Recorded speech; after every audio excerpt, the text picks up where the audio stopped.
Welcome to my channel where we explore how the brain drives financial behavior and decision making. I'm Dr. Delara, a medical doctor, author, and researcher in neuroscience and behavioral finance. In each episode, we'll look at how your brain shapes the way you save, spend, and value money, and how understanding these mechanisms can help you make wiser financial choices. You probably think that saving money is about numbers, income, expenses, or budgeting. But the truth is, saving money is not a math problem, it's a biology problem. In this podcast, you'll learn what your brain does when you try to save, why it feels hard, and how to train your mind to make saving feel rewarding. Stay with me till the end. It might change the way you think about money forever. Your brain was never designed to save. It evolved to help you survive in an environment of scarcity, where spending energy, food, or resources immediately increase your chance of staying alive. So when you try to save money, your brain actually reacts as if you're losing something. That's why it feels uncomfortable. And that discomfort has a name in neuroscience, the pain of paying. Your brain evolved to keep you alive when resources was scarce, and using what you had right away could mean the difference between life and death. So when you try to save money, your brain doesn't see it as a smart move, it sees it as a loss. That's why saving feels uncomfortable. And as I said before, in neuroscience, we call it the pain of paying. It comes from a part of your brain called the insula, the same region that processes physical pain, disgust, and emotional discomfort. Every time you resist buying something or decide to save instead of spending, the insula lights up almost the same way it does when you touch something hot. Your brain literally interprets not spending as pain, and because evolution wired us to avoid pain and chase immediate reward, spending feels good, saving doesn't. Now let's talk about dopamine, the brain's chemical of motivation and reward.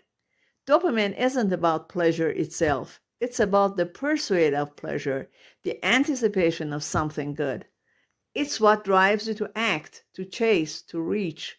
Every time you expect a reward, for example, a message, a like, or a compliment, dopamine levels rise, pushing you forward. But here's the twist. Dopamine spikes during anticipation, not when the reward actually happens.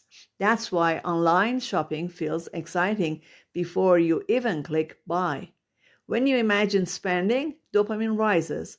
When you imagine saving, nothing happens. The reward system goes quiet because there's no immediate emotional payoff. This is what neuroscientists call temporal discounting. Your brain values a smaller reward now over a larger reward later.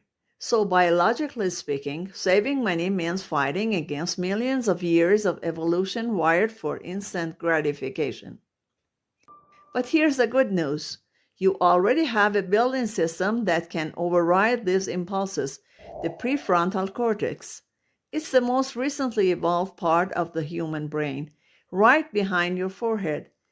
Think of it as the planner or the executive of your mind. It's responsible for reasoning, decision-making, and imagining the future. When you consciously choose to save, you're engaging the prefrontal cortex to regulate the limbic system, which is the emotional brain. The limbic system is fast, automatic, and reward-driven. It reacts to what feels good right now, not what's best long-term. So every financial decision is actually a small internal tug of war. Limbic system says, spend now, enjoy now, but the prefrontal cortex says, wait, invest in the future. And here's the key. Like a muscle, the prefrontal cortex gets stronger with practice.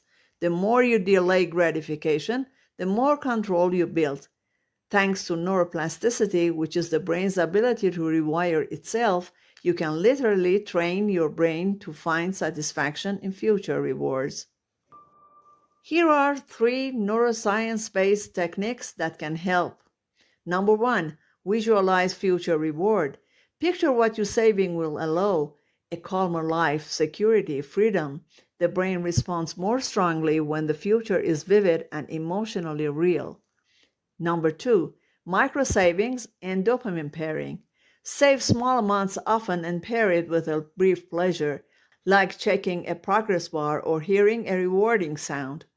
This teaches your brain to associate saving with dopamine release. And number three, gratitude and reframing. Instead of thinking I'm losing something by not buying, think I'm gaining control and safety. Gratitude activates the same neural pathways as reward and helps reduce insular activity. So if saving feels hard, it's not because you're lazy or irresponsible. It's because your brain evolved for survival, not for wealth accumulation. But now that understanding how the insula, dopamine, and prefrontal cortex work, you can work with your biology, not against it. Saving money becomes easier when you train your brain to see it as a reward, not a loss. Thank you for joining me today. I'm Dr. Delara, and this is Neuroscience of Money. I hope you've learned something that helps you build a healthier relationship with money. If you found this episode helpful, consider subscribing for more neuroscience-based tips to boost your money habits. I'd also appreciate hearing your thoughts or questions in the comments. They help guide future discussions. See you in the next episode.